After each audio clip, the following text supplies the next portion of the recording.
이제 마지막 남은 11-16번 문제인데요. 이 문제가 제가 지금으로부터 약 20몇 년 전 수능을 치렀을 때 나왔던 문제입니다. 이게 수능 기출 문제입니다. 계산하다가 막 빡쳤던 기억이 새로 나네요.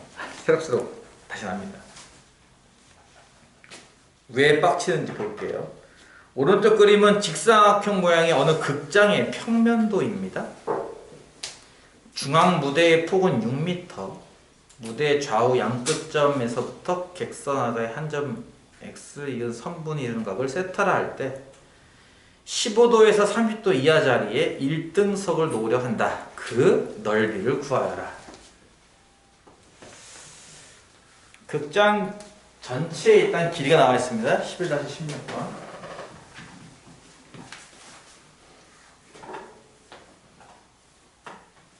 이렇게 직사각형 모양의 극장에 가로는 50m,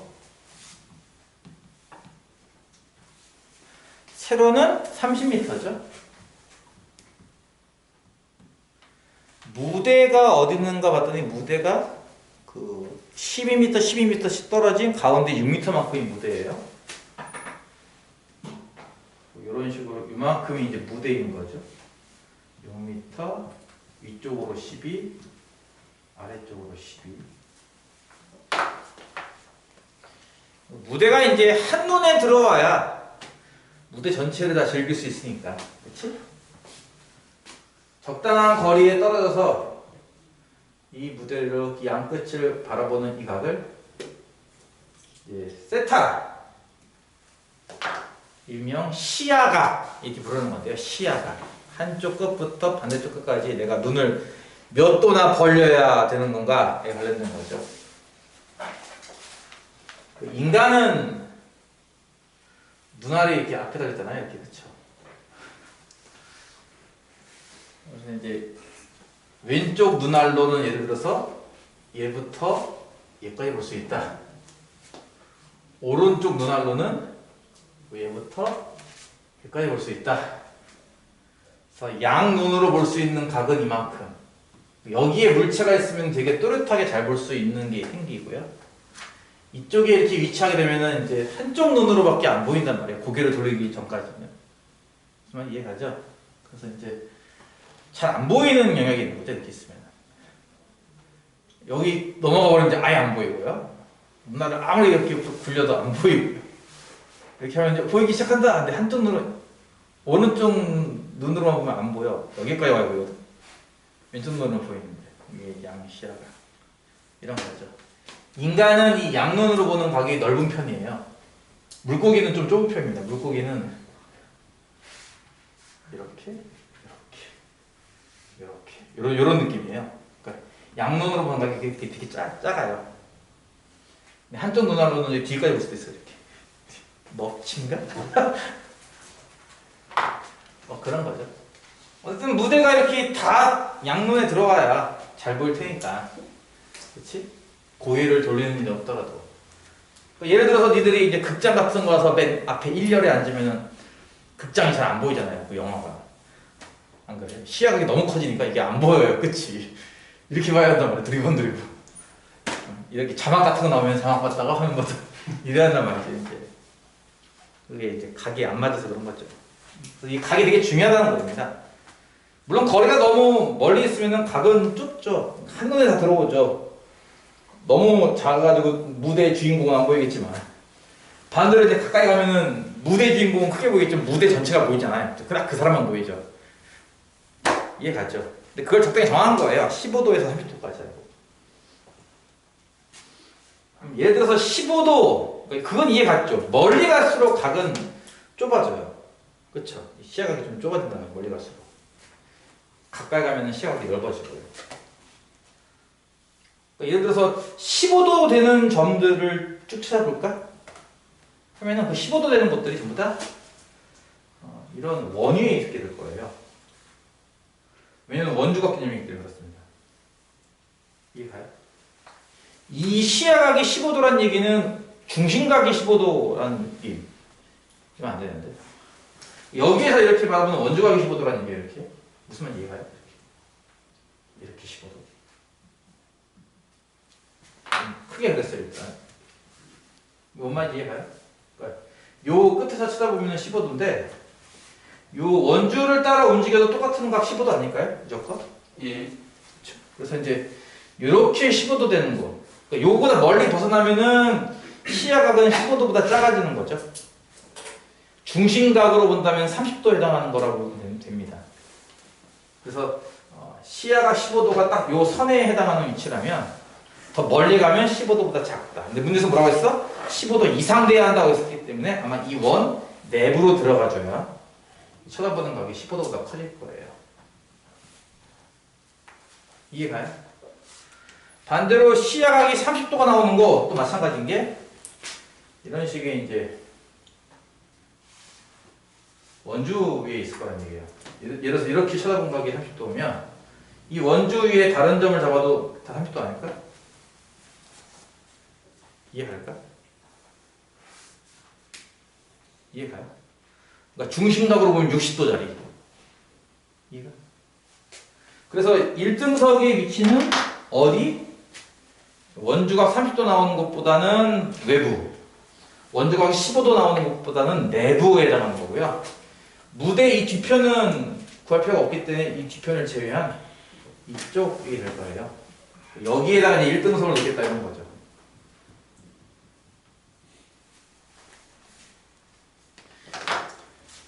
내가 수능장에서 만났을 때, 이 문제를 만났을 때 수능장에서 수능 문제랑 완전 똑같은 것 같은데?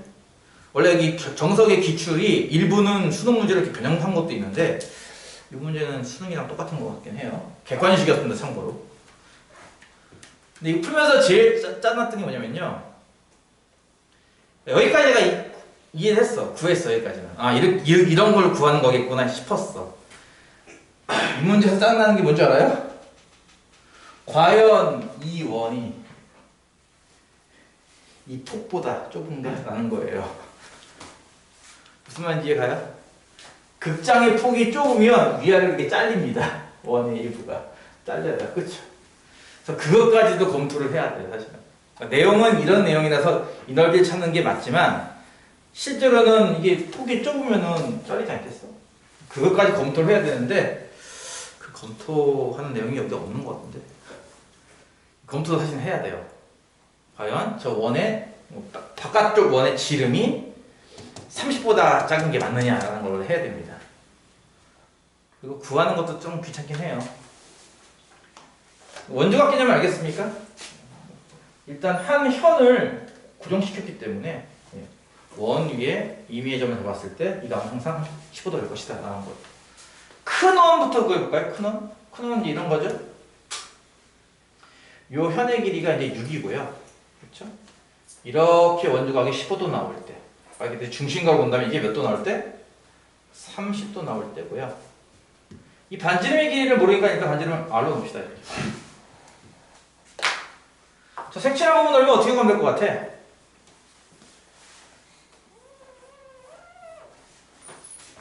이렇게 이거 알아? 니들 팩맨이라고 알아? 되게 오래된 게임인데. 뭐 초창기 게임 아니야 거의?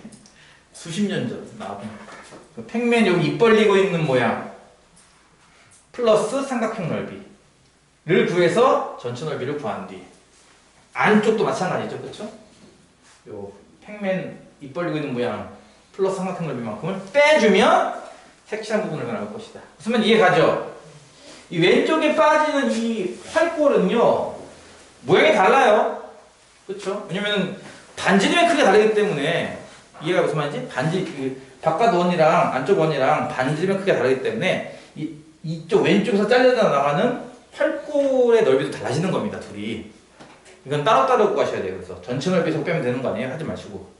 이해가요? 활골이 달라지기 때문에 따로따로 구하셔야 됩니다. 이 넓이에서 뭘 빼자?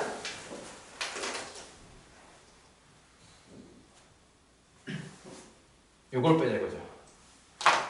이해가죠? 얘는 뭡니까? 현의 길이가 6일 때 이 중심각이 몇 도 나오는? 60도 나오는. 이해가요? 원주각이 30도니까. 이해가? 원주각이 15도짜리니까 중심각은 30도. 원주각이 30도짜리니까 중심각은 60도짜리. 이 넓이에서 넓이를 뺀다는 거죠. 얘는 뭐 정삼각형이잖아요. 그쵸? 이게 이등변 삼각형인데 한각 60도 나왔으니까. 얘는 결국 반지름이 6인 건 금방 찾아요. 그쵸? 이 넓이를 먼저 구한다고 치면 나머지 각은 몇 도니까? 300도니까. 그치? 뭐 라디안으로 해도 좋고 300도니까. 일단 부츠코 넓이는 어떻게 구해? 6제곱 파이 곱하기 360도분의 300도 6분의 5죠? 이해가 무슨 말인지? 부츠코 넓이에서 삼각형 넓이를 더합니다. 정삼각형 넓이는 4분의 루트 3 곱하기 a제곱. 요거 두 개 더한 게 요 도형의 넓이. 이해가죠? 부채꼴 플러스 삼각형의 넓이고요. 여기서는요. R을 알아야 뭐 넓이를 구하던가 말던가 할 거 아니야. 그치? R을 어떻게 구할 건데? 이거 아까 얘기했던 거예요. 두변과 끼임각이 주어져 있는 조건. SAS 조건입니다. 뭐가 들어가겠어 당연히? 코사인 법칙이 들어가야 되는 거지? 6의 제곱이 어디서 나온다? R제곱 플러스 R제곱 마이너스 2RR 코사인 30도. 이해가요? 이해가요? 네.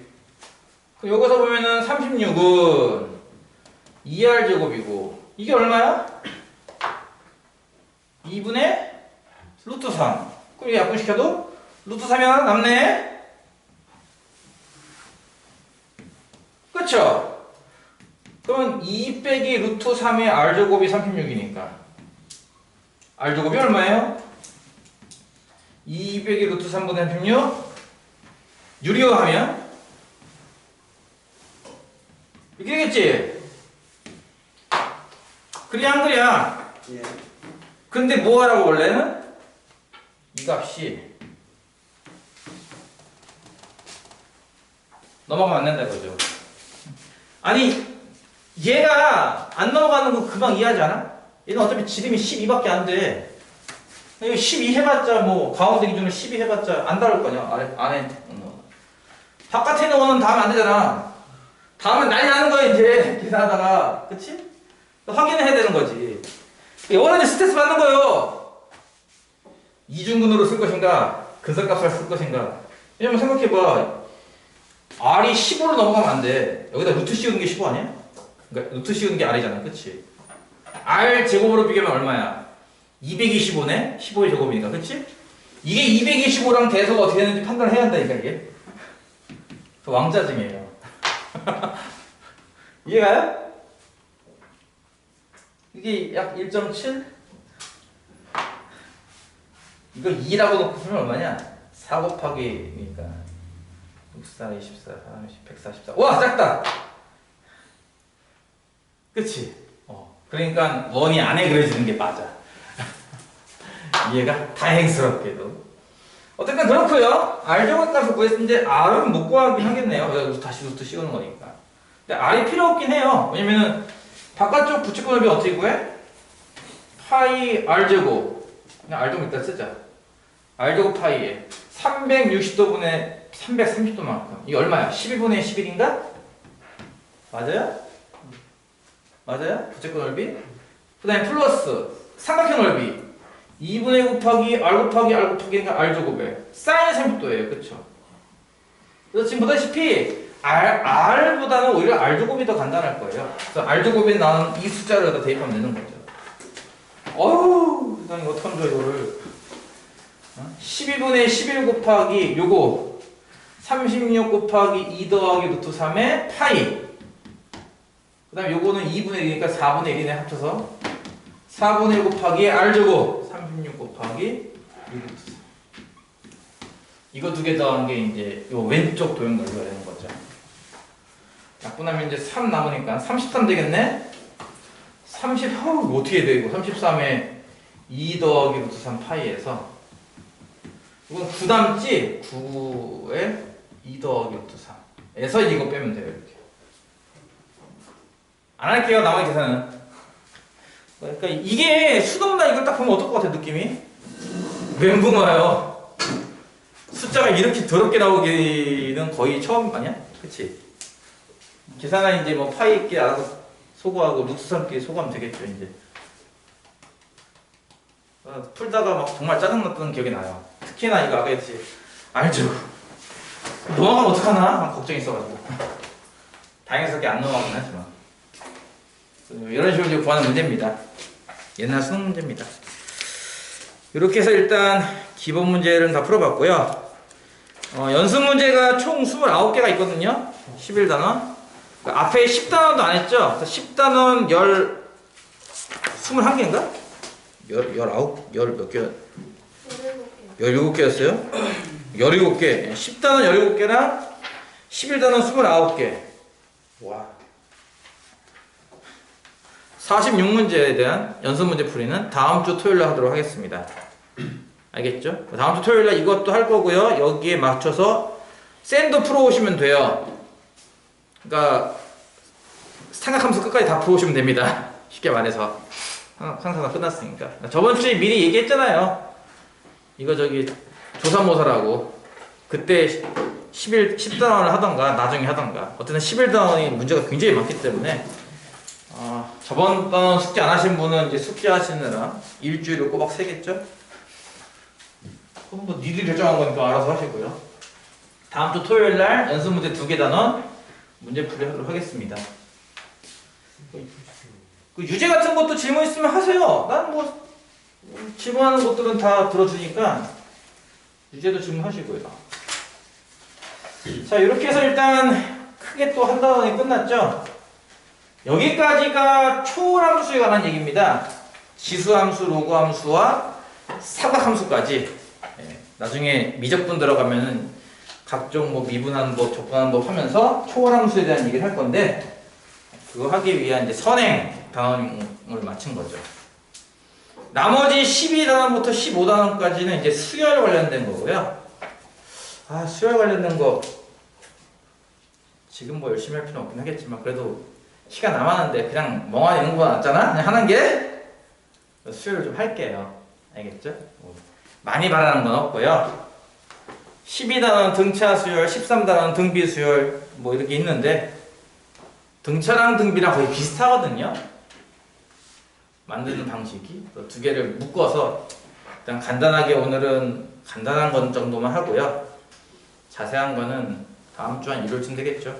토요일날 하루 종일 문제 풀이 할 것 같은데 그때쯤 다시 한번 해보도록 할게요.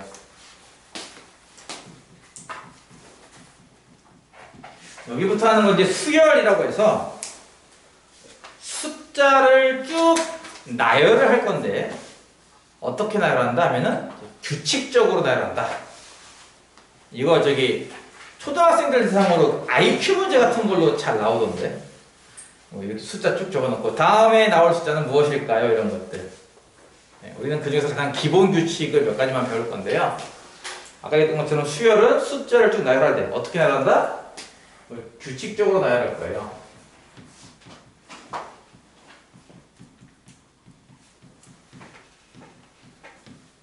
이 규칙에는 가장 기본적인 규칙 두 가지를 딱 따로 떼어서 12단원, 13단원에서 배울 거고요. 그 외의 규칙들을 이제 그 뒷단원에서 배울 겁니다. 우리는 가장 기본 규칙 두 가지에 대해서 배울 거예요. 가장 기본 규칙 두 가지는 뭐냐면 첫 번째는 항상 일정한 수를 더한다라는 규칙과 두 번째 규칙은 일정한 수를 곱한다라는 규칙, 이 두 가지입니다. 제가 더한다고 썼지만 빼는 것도 포함되는 겁니다. 곱한다고 썼지만 나누기도 포함되는 거고요. 무슨 말인지 이해가죠? 2를 나눈다와 2분의 1을 곱한다는 같은 뜻이잖아. 그렇지? 3을 뺀다와 마이너스 3을 더한다는 같은 뜻이니까 그냥 더하기 빼기 규칙과 곱하기 나누기 규칙이 보면 될 거예요. 이해가죠? 예를 들어서 1 쓰고 3 쓰고 5 쓰고 7 쓰고 9 쓰고 11 쓰고 하고서 여기 들어간 게 무엇일까요? 이러면 이제 초등학생들 퀴즈가 되는 거죠. 머리가 좋아지는 수학 퍼즐 뭐 이런 것처럼 들어갈 건 누구? 13! 왜냐면은 2씩 커지고 있으니까, 그치? 네. 예를 들어서 1 쓰고 2 쓰고 4 쓰고 8 쓰고 16, 32 쓴 다음에 이 다음에 뭐게라고 하면은 64. 이거는 아마 2씩 곱해서 그 다음 걸 만들고 있으니까 라는 식으로 말이죠. 이해가죠? 우리는 크게 이 두 가지 규칙에 대해서만 배워보겠다는 거예요. 위와 같은 이런 일정한 수를 더해서 그 다음 숫자를 만들어요 라는 이런 규칙으로 만든 이 수열을 우리는 등차수열 이렇게 부를 거고요. 등차, 네, 말 그대로예요. 차이가 같다 이거죠. 똑같은 차이를 보이는 수열 이렇게 부를 거고요. 아래와 같이 계속 20 곱해서 그 다음 수로 만드는 이 수열을 우리가 등비수열 이렇게 부를 거라서 등차수열 따로 등비수열 따로 배우는 건 뭔가 어색해요. 어떻게 보면 둘을 같이 배우는 게 더 적당하거든요. 어차피 규칙 자체가 비슷하기 때문에. 안 그래? 다음에 나올 숫자가 무엇인가 맞춰봐라 이런 문제들. 이해가죠? 통칭해서 보통 이렇게 숫자를 쭉 쓴 것들을 보통 이렇게 쓰기도 해요. A1, A2, A3, A4 이런 식으로 말이죠. 이해가요? 숫자를 쭉 나열할 때 첫 번째 나온 숫자를 보통 A1 이렇게 보통 많이 써요. 선생님 수열이 두 개가 있는데 이렇게 위에도 있고 아래도 있잖아요. 수열이. 이럴 때는 그럼 위에 거는 A1, A2, A3고 밑에 거는 뭐 B1, B2 이러면 되는 거죠 뭐. 또 다른 수열이니까. 하나 수열 더 나오면 뭐 그건 또 C1, C2 이러면 되는 거고. 뭔만 이해가죠? 이런 식으로 조그맣게 뒤에다가 숫자를 하나 붙여서 이 수열의 몇 번째라는 의미로 쓸 겁니다. 이것을 보통 첫 번째 나왔다고 해서 첫째 항, 제1항, 뭐 외울 것도 없더라, 그치? 읽으면 금방 이해 가는 것들이기 때문에. 또 한자를 써서 초항 이렇게 쓰기도 해요. 옛날 사람들이 이 말 많이 쓸 거예요. 초항이라는 말. 나도 옛날 사람이에요. 초항. 처음 초해가지고 초항. 이해 가지고 무슨 말인지? 그 다음 뭐 두 번째 항, 제2항, 세 번째 항, 제3항. 무슨 말 이해가죠? 요 수열의 3항이 누구냐 하면은 얘가 3항이에요. 세 번째 나왔으니까. 이 수열의 7번째 항이 누구냐 하면은 얘가 되겠네요. 그렇죠? 무슨 말 이해가죠? 요 조그맣게 쓰는 얘네들을 이름을 말하기를 인덱스라고 부를 겁니다. 우리나라 한자어로 말하면 그러는데 첨자라고도 부를 거예요. 첨자. 첨자를 이용해서 100개, 1000개, 10,000개도 표현할 수 있을 테니까 첨자를 이용해서 이렇게 수열의 몇 번째, 위에 수열 6번째가 누구야? 하나, 둘, 셋, 넷, 11이야. 이해가 무슨 말인지? 첨자인 6을 이용해서 이렇게 쓰겠다는 거죠. 이런 식으로. 이해가죠? 밑에 있는 수열, 아까 했지. 위에 있는 수열은 A라고 불러야지. 보통 수열은 이렇게 집합처럼 이렇게 기울었어요. 위에 있는 수열은 요 수열, A라는 수열. 아래에 있는 이 수열은 B라는 수열. 그럼 B라는 수열의 네 번째 항이 누구야? 8이잖아. 이렇게 쓰겠다 이거지. 제4항, 넷째 항 이런 식으로 말이에요. 이해가죠? 무슨 말인지 되게 쉽죠? 조그맣게 부르는 것을 이름으로 인덱스, 첨자. 여기가 정석이 하면 설명 안 나와 있을걸요, 그거? 얘 이름 같은 거 없어. 첨자, 인덱스 이렇게 부를 거예요. 여기까지 이해가죠? 이런 식으로 해서 수열의 가장 궁극적인 목표는 뭐냐면요. 바로 얘를 구하고 싶은 거예요. n번째 항. 일종의 이제 문자화해서 약간의 이제 함수화 시키겠다는 거죠. n번째 항. 이거를 다른 말로 일반항 이렇게 부르기도 할 거고요. 일반항. 아까 얘기했듯이 제-n항 이렇게 부르기도 하고요. n번째 항 이렇게 부르기도 할 겁니다. 얘를 구하는 게 목표예요. 무슨 말이냐면은 내가 아까 얘기했듯이 등차 수열이 있어. 일정한 차이를 보이는 수열이 있어. 1, 3, 5, 7, 9, 11. 그 다음 뭐 나와? 13. 그 다음 뭐 나와? 15. 그럼 100번째에 가면 뭐가 나올까? 이럴 때 만약에 100번째 항을 일반적으로 어떤 적당한 함수화 할 수 있다면 100번째 항을 구하기 위해서 이 짓거리를 100번 하는 게 아니라, 그렇지? 2를 더해요, 2를 더해요, 2를 더해요를 100번 하는 게 아니라 그래서 어떤 함수화 할 수 있다면 100번째 항이 궁금해? 100을 대입하면 되죠 뭐. 이해가 무슨 말인지. 50번째 항이 궁금하다고 이 직거리를 50번 하는 게 아니라 50을 대입하겠다 이겁니다. 그래서 여러분의 목표는 이거예요. 어떻게 보면은 내가 수열이 있으면 그 수열의 규칙을 빨리 파악해서 그 규칙을 이용해서 이런 규칙대로라면은 저 뒤에 n번째에 가서는 아마 n에 관한 어떤 이렇게 뭐 2차 함수, 3차 함수, 뭐 지수함수, 로그함수 등등이 나올 것이고 그렇다면은 내가 100번째이 궁금하면 100을 대입해서 바로 득성에서 딱딱 답을 내겠다. 이렇게 보면 되겠죠. 이해가죠? 이걸 100번을 계산하는 게 아니라 말이에요. 이해가요? 그래서 여러분의 목표는 뭐라고요? 수열의 규칙을 보고 n번째야. 일반항이 뭘까?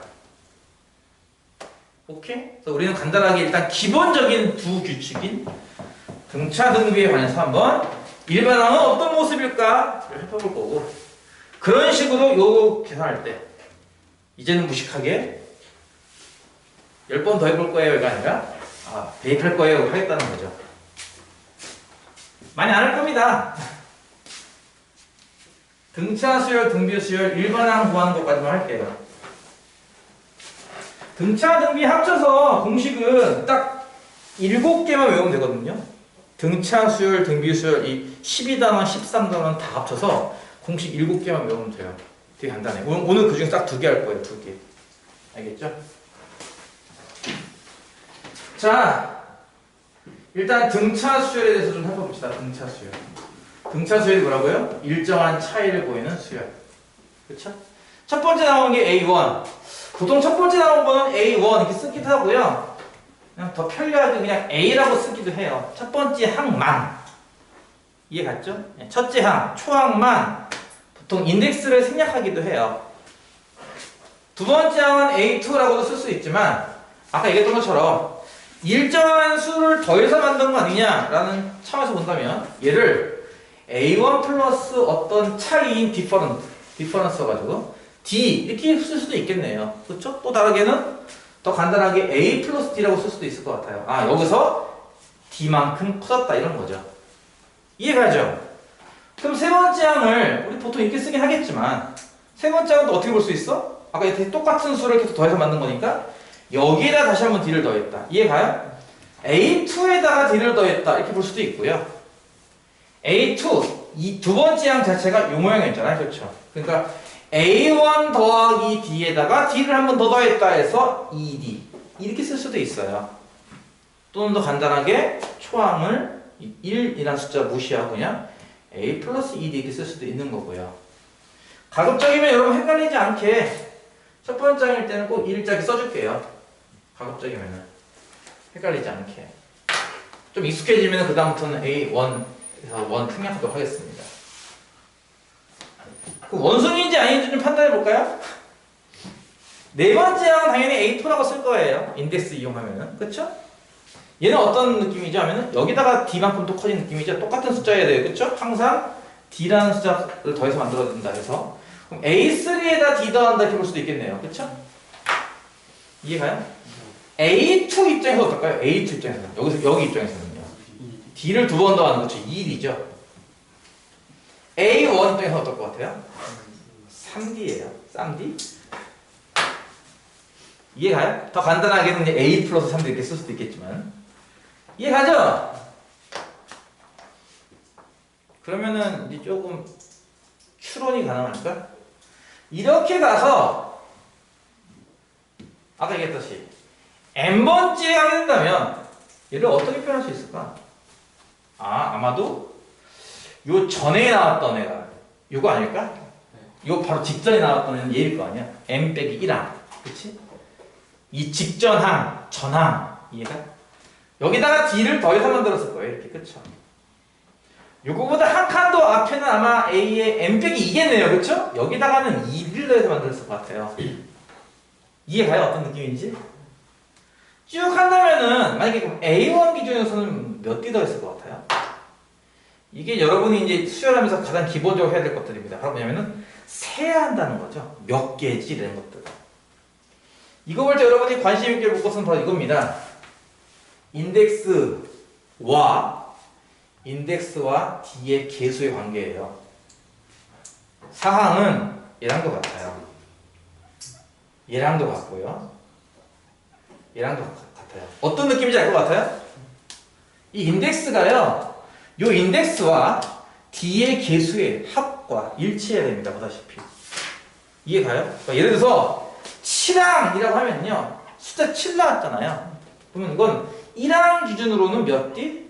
6D. 2항 기준으로는 몇 D? 5D. 3항 기준으로는 몇 D? 4D.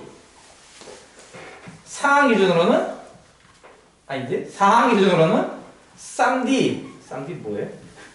5항 기준으로는 2D. 옛날에 내가 아프리카 방송하는데 누가 나보고 그랬어. 3D 닮았다고. 내가 기분 나빠했어요. 쌈디를 닮다니! 시청자들도 기분 나빠했어요. 쌈디를 닮다니! 서로 기분 나빠해요. 6항 기준으로는 1D. 이해가죠? 이해가겠어요? 생각해보세요. 7항이 6항보다 이 숫자만큼 커진 거 아니에요? 물론 D가 양수일지 음수일지 모르겠지만 어쨌든 뭐 더하기든 빼기든 어쨌든 다 더하기로 보는 거지 뭐 우리는. 무슨 말인지 이해가죠? 그러니까 우리의 포인트는 뭐라고요? 잘 기억하셔야 됩니다. 뭐? 인덱스가 무슨 관계가 있는가 살피셔야 돼요. 아, 인덱스가 저 두 개 더한 거랑 같네. 그렇다면 n번째 항은 A1 기준에서는 뭐가 되겠냐고요? n-d가 되겠죠. 그렇죠. 이해가요? 이게 여러분이 외우셔야 할 첫 번째 공식이에요. 그냥 간단하게 어떻게 외우시면 돼요? 요거랑 요거랑 합쳐서 요쪽 인덱스가 된다. 이렇게 기억하시면 되겠네요. 이해가죠? 보통은 요것만 외우지만 조금 더 돌 줄 아는 등차 수열이라는 저 규칙을 돌 줄 아는 친구들은 이렇게 외우기도 해요. P항 기준으로 어떻게 될까? 하면은 M 빼기 PB. 이해가지? 그러니까 내가 만약에 내 친구가 8층에 살아. 나는 3층에 사는데 놀러 가고 싶어. 계단으로 5계단 올라가면 돼요. 5층 올라가면 돼요. 그쵸? 둘의 차이만큼 올라가면 되는 거 아니에요? 얘네 집에 가겠다고 꼭 1층까지 내려갔다가 다시 타고 올라갈 필요는 없잖아요. 뭔 말 이해가? 그러니까 때로는 이 아래쪽 공식도 쓸 줄 알아야 한다는 거예요. 야, 8층 가려면 어떻게 가니? 난 지금 현재 3층에 있는데 어디만큼 올라가면 돼. 이런 식으로 말이죠. 뭔 말 이해가죠? 그럴 때 이 일정하게 더한 값 D, 이 D라는 값을요 지금부터 우리는 공차라고 부를 거예요. 공차 먹는 거 아니에요? 공차. 공통된 차이. 이해가죠? 똑같은 공통된 차이라고 해서 이름을 공차라고 부를 거예요. 자, 다시 한번 등차 수열 그리고 공차입니다. 공차 수열 아닙니다. 똑같은 수를 더한다는 의미로 쓰는 용어인 거예요. 오해하지 마세요. 작년에 어떤 북일고 어떤 학생이 아주 열받는 소리를 했어요. 예를 들어서 숫자가 1, 2, 4, 7, 11, 16 이렇게 나가는 수열이 있어. 이거 무슨 수열이기 하면은 피부한 수식 같은 적어 있네. 배우지도 않고 잘 모르면서 막 말하는 거 아니야? 필요하지 않냐? 무슨 수열이기 하면 몰라요. 이름은 모르겠어요. 안 배웠으니까. 대신에 규칙은 알 것 같아요. 왜? 얼마 커져요? 1 커지죠. 이거 얼마 커져요? 2. 여기는? 여기는? 여기는? 아, 그럼 그 다음 수가 누군지는 알 수 있을 것 같아요. 그쵸? 6이 커져서 아마도 22일 것 같아요. 맞아요. 그런데 지금 커지는 숫자가 똑같아요? 다르죠? 그러니까 규칙은 내가 분명히 알았거든요. 근데 같은 수는 아니잖아요. 그쵸? 그럼 이건 당연히 등차 수열이 아닌 거고요. 이 숫자는 공차가 아닌 거예요. 이해가요? 근데 그놈의 새끼가 이거 공차가 얼마잖아요. 내가 혼내줬어요. 공차라는 용어는 등차 수열에서만 쓰는 용어입니다. 이거는 똑같은 차이를 보일 때 그 차이값을 우리가 공차라고 부르는 거지. 공차가 1이잖아요. 2잖아요. 3이잖아요. 뭔 소리야. 공차가 1인 거랑 2인 게 난 뭔 소리인지 모르겠어요. 이해가요? 그러니까 차이가 규칙을 이룬다는 건 이해하지만 차이가 일정하지 않잖아요. 그렇죠? 여기서는 공차란 말을 쓰는 게 아니에요. 나중에 배워요. 이거 개차수열이라고 나중에 배울 건데 안 배워요. 그러니까 여러분 공차라는 용어는 공통된 차이라고요. 용어를 조심하셔야 됩니다. 등차 수열이고 공차라는 용어지. 일단 첫 번째 공차 수열이라는 말 없어요. 이해가요? 등차 수열인 거예요. 일정한 차이를 보일 때만 등차 수열인 거지. 규칙을 알았다고 해서 밑에 게 다 공차가 아닙니다. 이게 다 똑같아야 돼요. 숫자가. 뭔 말인지 이해가죠?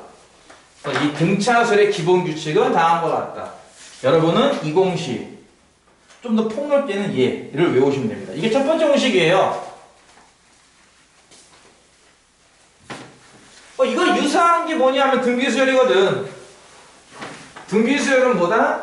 B가 일정하다는 뜻이야. B가 일정하다. 등차수열은 차이가 일정해요. 등비수열은 B가 일정해요. 즉 똑같은 값을 계속 곱해서 그 다음 거 만들고 그 다음 거 만들고 하는 규칙입니다. 이런 거죠. 첫 번째 항을 만약에 지금부터 이거 등비수열이다. 지금부터는 등비수열. 이제 공차라는 용어도 없어야겠네요. 이제는 아까 했듯이 공차라는 용어는 등차수열에서만 쓰는 용어이기 때문에 오케이? 등비수열이에요. 똑같은 수를 곱할 거라고. 그래서 A2 두 번째 항은요. 첫 번째 항에다가 뭔가를 곱했죠. 그 곱한 값을 지금부터 우리는 R로 쓸 거예요. R, ratio. 비율이라는 뜻이죠. 그래서 R을 쓸 겁니다. 이렇게 쓰는 거 이해가요? 첫 번째에서 R을 곱하면 그 다음 두 번째 항이 나올 거야. 이런 식으로. 세 번째 항은요. 두 번째 항 기준으로 R을 곱한다고 볼 수도 있을 거고요. 그쵸? 얘보다 R 될 만큼 커지는 거니까. 그리고 두 번째 항 얘로 쓸 수 있었으니까 여기다 R을 한 번 더 곱한다 볼 수도 있는 거 아닌가? 그렇지? A1 곱하기 R의 몇 제곱? 2제곱 이런 식으로 말이죠. 이해가죠? 그럼 네 번째 항도 마찬가지겠네. 세 번째 항 기준으로는 R을 한 번 곱한 거고 두 번째 항 기준으로는 아마 R을 두 번 곱했을 거고 그렇지? 첫 번째 항 기준으로는 R을 아마 세 번 곱했을 거야.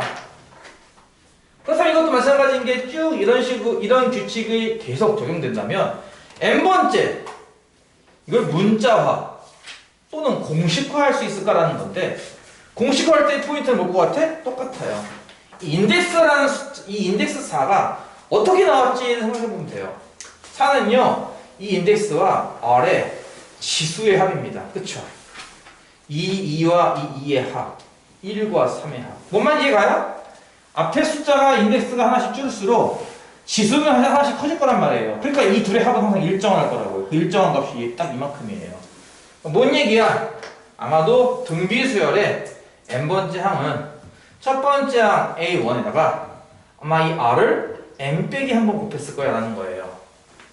이해가죠? 또 아까 또 마찬가지로 조금 더 응용해서 공식을 외울 수도 있겠죠. 그렇죠? 어떻게? n번째 항이라는 것은 중간부터 생성된다고 치면요 아마도 R을 n 빼기 p 조금만큼 곱했을 거예요. 그래서 만들어진 항일 거란 얘기예요. 이해가죠? 인덱스랑 지수랑 더해서 이쪽 인덱스가 되는 개념 그게 등비수열의 일반항과는 공식입니다.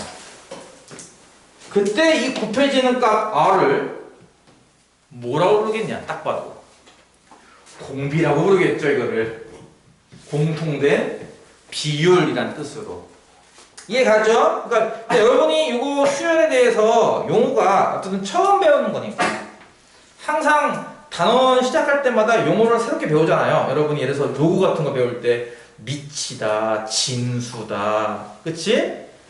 무슨 말 이해가? 그러면서 가장 기본적인 공식들 배우듯이 똑같아요. 첫 시간이기 때문에 수열이라고 하는 것을 일반적으로는 어떻게 기호로 쓸 거니? 라고 한다면 수열이 한 개밖에 없어. 그러면 이제 보통 A 써요. A1, A2 이런 식으로 말이죠. 간단하게는 아까 얘기했던 것처럼 이렇게 중괄호 써서 이렇게 표현하기도 해요. 이거를 수열 AN이 있다 이렇게 생각하는 거죠. 뭔 말인지 이해가요? 수열이 두 개가 문제에 따라서는 한 문제에서 수열이 두 개가 나오기도 하고 세 개가 나오기도 하겠지. 뭐 그럼 그때마다 뭐 첫 번째 수열은 A 수열, 두 번째 수열은 B 수열 이렇게 붙이면 되는 거죠. 그때마다. 그래서 어쨌든 어떤 수열이 있다고 했을 때 그 수열의 규칙을 가장 간단한 거 두 가지를 해본다면 일정한 수가 더해서 나오는 수열. 무슨 수열? 등차 수열. 차이가 같은 수열. 여기에서는 어떤 용어로 쓴다고요? 공차라는 용어를 쓸 거예요. 그 다음에 비율이 일정한 수열. 등비수열. 등차 수열은 뭐라고요? 더하기 빼기 개념입니다. 그쵸? 그냥 더하기로 봐도 상관없어요. 등비 수열은요, 곱하기 나누기 개념이에요. 마찬가지 곱하기로 봐도 상관없습니다. 오케이? 그래서 그때 쓰는 용어는 공비라는 용어고요. 각각 기호로 D와 R을 쓸 거예요. 뭔 말인지 이해가죠? 등차 수열에서 1항, 2항, 3항 쭉 껴서 n번째 항까지 간다면 그 n번째 항은 어떻게 구할래? 라고 할 때 n번째 항은요, 첫 번째 항 기준으로 n-1 곱하기 d만큼을 더해주면 돼요. 그리고요, 등비 수열에서는 일반은 어떻게 구하자면요, 첫 번째 항에서부터 시작해서 n-1 제곱만큼 r을 곱해주면 돼요.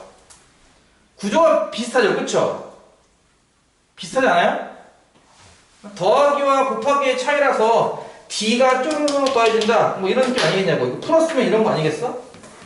A1 기준으로 D를 계속 더해요.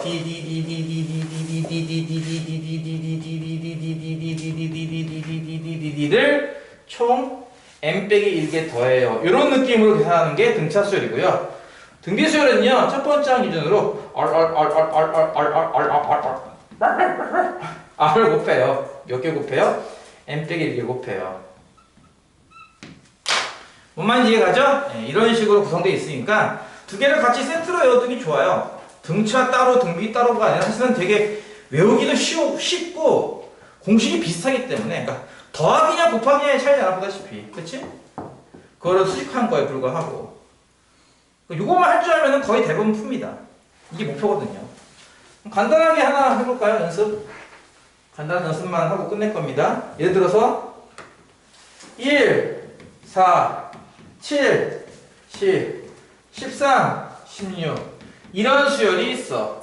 이 수열은 무슨 수열일까 한다면은, 아니 그치, 기껏 배운 게 등차 등비밖에 없는데 두 개가 아니면은 일단 이름은 없다고 보는 거야. 이름은 없음. 근데 규칙은 내가 이거지. 그치? 규칙은 아는데 이름은 없음이 되는 거고, 지금은 3씩 더해서 그 다음 거 만들고 있는 수열, 이거 등차 수열이네 를 알았다면 그 다음에 물어보는 건 이거죠. 그러면 초항 첫 번째 항은 얼마야? 라든지, 또는 공차 공통된 차이는 얼마야? 라고 하는 거예요. 초항은 보통 A1 또는 A를 쓴다고 했고요. 공차는 D입니다. 약속하지 않으면 무조건 이렇게 쓸 거예요. 계속. 초항은요 얼마죠? 하면 1이고요. 공차는 얼마죠? 하면 3이에요. 이 두 개가 딱 나오는 순간 여러분은 바로 이제 이걸 이용해서 뭘 구할 수 있냐면은 일반항을 구할 수 있는 겁니다. 일반항 n번째라고 하는 거, 그걸 구해 나중에 100번째가 누구게 했을 때 잠깐만 기다려봐 얘야 더하기를 하는 게 아니라, 그치? 100을 딱 대입해서 구하겠다는 거잖아. 또 어떻게 구한다고 했어 아까? 초항에다가요 하나 작게 공차를 곱하면 돼. 이렇게 이해가죠? 무슨 얘기예요? 이게 보다시피 3n-2라고 하는 일종의 1차함수가 나와요. 1차함수가 이해가죠? 이거 n을 x처럼 봐보세요. 3x-2라는 1차함수, 기울기가 얼마인데 3이잖아, 그치? 1차함수잖아, 그치? 이렇게 1차함수인 걸 찾았으면은, 만약에 내가 예를 들어서 100번째 항이 궁금해 했을 때 100을 다 계산하는 게 아니라 100번째 항은 일종의 100을 대입하는 개념. 300-2네. 이거 100번째 가면은 298 나올 거야. 한 번에 구할 수 있을 거라는 얘기죠. 이해가죠? 되게 단순한 규칙이라서 공식 외우는 것도 어렵지 않습니다. 그러니까 이것만 잘해도 여기 문제 중에 한 50%를 풀어요. 이것만 잘해도. 연립방정식 개념이라든지 막 다르게 그러니까 해설만 막 이렇게 다르게 설명되어 있을 뿐, 그냥 이거 두 개만 알아도 문제 한 50%는 풀어요. 이게 당연히 사실 되게 쉽습니다. 다른 수열로 넘어가면서 푸는 문제가 어려워지는 거지, 등차 등비만 보면 굉장히 쉬워요, 문제가. 뭔 말인지 이해 가겠어요? 원래 포인트는 이게 끝이 아니라, 이러기 때문에 이건 나중에 할 거예요. 등차 수열은요 1차함수예요. 그러기 때문에 눈치채셨나 모르겠지만 보시다시피 이거 풀어보세요. 이거 dn 플러스 a1 빼기 d 아니에요? 뭔만 이해가요? 이거 전개해서 풀었으면 다시 써줄까요? 내가 아까 뭐라 했죠? n을 x처럼 보면요 dx 이렇게 생긴 1차함수라고요. 이해가요? 또 재밌는 거 있네요. 그 기울기가 누구죠? 공차예요. 이해가요? 네, 공차예요. 그러니까 나중에 이런 것도 하는 거야, 너희가. 일반항이 5n 빼기 4로 나와 있는 어떤 수열이 있대. 만약에 1항 구하고 싶어 하면 뭐 하면 돼? 1 대입하면 돼요. 1항 구하고 싶으면 1 대입하면 1항 얼마 하면은 2네? 그치? 2항 구하고 싶어. 2항은 2 대입하면 되겠죠. 얼마야? 7이네? 3항 구하고 싶어. 3 대입하면 되겠네. 얼마야? 12네? 쓰고 나니까 무슨 수열처럼 보이냐? 등차 수열. 이게 아니라는 거예요. 지금부터 우리는 와 이거 1차 함수네? 등차 수열이에요. 초항은요? 초항은 대입해보면 금방 확인 가능하고요. 그럼 공차는 얼마인데? 라고 하면 다음부터는 야 개수가 오잖아. 공차도 뭐야? 이렇게 찾을 거란 얘기예요. 다음부터는. 다음 시간에 다시 증명해 줄 겁니다. 다시 처음부터. 이렇게 나가서 여기까지 하는 게 목표예요. 등차 수열은 1차 함수네. 1차 함수는 다 등차 수열이네. 그러니까 이렇게 딱 줘도 등차 수열이야. 찾는 거까지 할 거고요. 등비 수열은요. 기수가 1차 함수예요. 지수가 1차 함수예요. 나중에 다시 할 겁니다. 다시 할 거예요. 나중에. 그러니까 이런 내용들은 참고로 정석이 없어요. 없는데 여기까지 볼 줄 알아야 돼요. 그러니까 정석에는 딸랑 공식 이거밖에 없어요. 등차수열 공식 이거. 물론 뒤에 이제 합공식이 따로 있긴 하지만 어쨌든 오늘 배우는 것만 놓고 본다면 등차수열 공식 이거, 등비수열 공식 이거밖에 없어요. 정석에는. 근데 여러분은 어디까지 볼 줄 알아야 한다? 야, 그 등차 수열이야? 1차 함수야. 1차 함수 기수가 누군데? 공차야. 까지 볼 줄 알아야 돼요. 다음 시간에 다시 증명하겠습니다. 등비수열도 마찬가지고요. 나중에 할 거예요, 따로. 그러니까 이런 것까지 볼 줄 알아야 되는 거고. 그러니까 오늘 목표는 딱 간단합니다. 수열의 가장 기본 규칙 중에 2개의 규칙. 그러니까 요거를 제외한 나머지 규칙에는 일단 이름을 마음대로 붙이지 마세요, 여러분. 잘 모르잖아요, 그렇죠? 아까 얘기했듯이 뭐 피보나치 수열이라든지 뭐 이런 다른 용어 붙이지 말고요. 일단 등차 수열과 등비 수열 2개의 규칙만 배웠고요. 규칙적으로 본다면 다른 것도 많죠. 예를 들어서 반복되는 것도 있잖아요. 1, 0, 1, 0, 1, 0. 이거 무슨 수열인데? 안 배웠어요. 등차도 아니고 등비도 아니죠. 하지만 규칙은 알잖아요, 여러분이. 그쵸? 그러니까 규칙 아는 거랑 전혀 다른 거예요. 그쵸? 우리는 가장 기본 규칙 2가지만 배웠어요. 등차 수열과 등비 수열. 등차 수열은 차이가 일정하다는 뜻으로 그 일정한 차이를 공차로 넣겠다. 보통은 D를 쓸 거고, 등비 수열은 비율, 비례가 일정하다는 뜻으로 그 일정한 비례 값을 R로 넣겠다. 그래서 얘는 D가 계속 더해져서 만들어지는 수열이니까 일반항이 이렇게 나올 거고, 얘는 R이 계속 곱해져서 만들어지는 수열이니까 일반항이 다음같이 나올 거야. 정도만 일단 이해하시면 된다는 거죠. 그리고 이것을 제외한 나머지 규칙은 이름 안 붙일 거예요, 일단은. 하지만 나중에 가면은 그런 것들 뭐 덧셈도 하고 이것저것 다 할 겁니다. 여러분이 배운 수열은 용어가 들어가는 건 2개밖에 없어요. 등차 수열, 등비 수열. 헷갈리지 마시고요. 오케이?